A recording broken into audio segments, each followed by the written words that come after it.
தமிழ்நாட்டை பொறுத்தவரையில் நீங்கள் பார்த்தீங்கன்னா, நேற்று இளைய தளபதி விஜய் அவர்கள் நம்ம கட்சி ஆரம்பிச்சிருக்காங்கன்னா மிக சந்தோஷமான விஷயம்.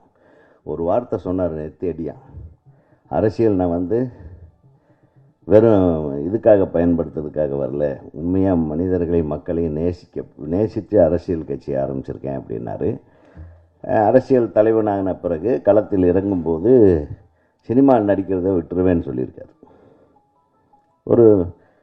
இந்த ஒரு தைரியம் எந்த ஒரு நடிகருக்கும் இதுவரையில் இருந்ததா தெரியல. அதாவது விஜயகாந்த் அவர்களுக்கு இருந்தது அந்த தைரியம், அந்த ஆளுமை, அந்த பண்பு, அந்த அன்பு, அந்த அடக்கம், மற்றவங்க எல்லாம் அரவணைத்து செல்கிற ஒரு எல்லா விஷயம் இருந்தது. இருந்தாலும் மிகப்பெரிய ஆளுமைகள் ஒரு கலைஞரும் ஒரு அம்மா ஜெயலலிதா அவர்களாலும் வந்து இவரால் ஈடு கொடுக்க முடியலன்னு தான் சொல்லணுமே தவிர, ஒரு சாதாரண தலைவராக நம்ம எடை போட்டு விட முடியாது திரு விஜயகாந்த் அவர்களை. அவர் நம்மிடையே இன்று இல்லை என்றாலும் அவருக்காக எத்தனை குரல்கள், எத்தனை இதயங்கள் அழுதது என்பதை நாம் சிந்தித்து பார்க்க வேண்டும். ஏதோ ஒன்று செஞ்சிருக்கார் அவர் மக்களுக்காக. அவர் ஆட்சியை பிடித்து தான் செஞ்சாரான்றது இல்லை, ஆட்சியை பிடிக்காமலேயே செஞ்ச ஒரு மாபெரும் தலைவனாகத்தான் விஜயகாந்த்.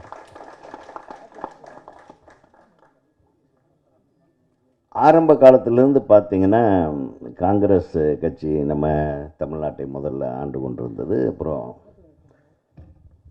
ஐயா காமராஜர் அவர்களுடைய காலத்திலிருந்து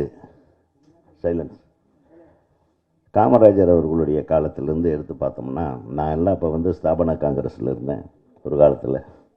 எங்கள் அப்பா கம்யூனிஸ்ட்டு, ஆனால் கோயிலுக்கு போய் பஜனை பாட்டு பாடிட்டுருப்பார்.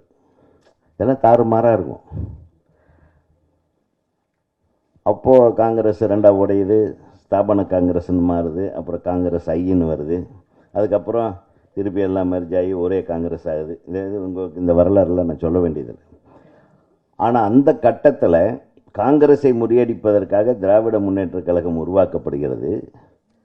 அதில் மெயின் எலிமெண்ட் பார்த்திங்கன்னா சினிமா தான். பேரறிஞர் அண்ணா சினிமா துறையில் கால் பதித்தவர். வேலைக்காரி அவருடைய கதை தான் இல்லையா? அந்த மாதிரி அண்ணா கதை, கலைஞர் அவர்கள் வசனம், எம்ஜிஆர் அவர் ஹீரோ. இந்த 3 பேரும் ஒரு கட்சியில் இருந்தால் எப்படி இருக்கும் யோசனை பண்ணி பாருங்கள். திமுக வெற்றி பெற்றது. அதுக்கடுத்தது இந்த வெற்றியினுடைய அடித்தளம் பார்த்திங்கன்னா, இது அசைக்கவே முடியாது. காங்கிரஸில் நமது நடிப்பு மேதை சிவாஜி அவர்கள் இருக்கிறாங்க. காமராஜர் அவர்கள் போவதுக்கு முன்னால் சிவாஜி அங்கே போவார் அந்த மேடையில். நான் பல மேடைகளில் நம்ம சிவாஜி பேசுகிறதையே பார்த்துருக்கேன். சிவாஜி வந்து பேசுவார், உங்கள் ஓட்டு அப்படி கத்துவார் அந்த கணீர் குரலில். அதுக்கு முன்னாடி குமரேனந்தன் பேசுவார். இதெல்லாம் நான் சின்ன வயசுலேருந்து சொல்லுவேன். அங்கேயும் ஒரு சிவாஜி கணேசன் தேவைப்பட்டார். அதுக்கப்புறம் கால மாற்றங்கள். புரட்சி தலைவரே ஒரு கட்சியை ஆரம்பித்தார். எம்ஜிஆர் கட்சி ஆண்டது, அம்மா ஆண்டார். இப்போது இருக்கிற முதல்வர் கூட சினிமா துறையில் கால் பதித்து விட்டு வந்தவர் தான். ஸோ இது எதுக்காக சொல்கிறேன்னா, காங்கிரஸ் தான் மிஸ் பண்ணிருச்சு. நான் கொஞ்சம் நேரத்துக்கு முன்னாடி ராஜன் சார்கிட்ட ஒரு கதையை சொன்னேன். நான் ஒரு விழாவில்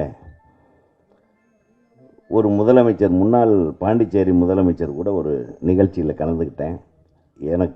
நான் அவர் நடுவில் உட்கார்ந்துருந்தார், நான் லெஃப்ட் சைடில் உட்காந்துருந்தேன். ரைட் சைடில் ஒரு நடிகர் உட்கார்ந்துருந்தார், ஒரு பிரபல நடிகர். அந்த முக்கியமான அந்த ஃபங்க்ஷனில் காங்கிரஸ் கட்சி தலைவர், அப்போது முதல்வர், அவர் கேட்டார் என்கிட்ட, அந்த நடிகர் ராஜேஷ் அவர்கள் போய் பேசுகிறார் மேடையில். பேசும்போது என்கிட்ட வந்து இவர் பேர் என்னங்கன்னு கேட்டார். இவர் பேர் தாங்க ராஜேஷ்ன்னு சொல்லுவாங்க, கிட்டத்தட்ட ஒரு 100 படத்துக்கு மேலே நடிச்சிருக்காரு, ஒரு 5 கோடி தமிழர்களுக்கு தெரியும் இவர் யாருன்னு. அப்புறம் என்ன யாருன்னு கேட்பாருன்னு எதிர்பார்த்தேன், கேட்கவே இல்லை. சரி, நம்ம அதை விட லாய்க்கு இல்லாத அளவு விருப்பம் போல் இருக்கு. அதுக்கப்புறம் கொஞ்ச நேரம் கழித்து நான் பேசுகிற முறை வந்தப்போ நான் சொன்னேன், காங்கிரஸ் ஏன் தோத்துக்கிட்டே இருக்குதுன்னு இப்போ தான் தெரியுது.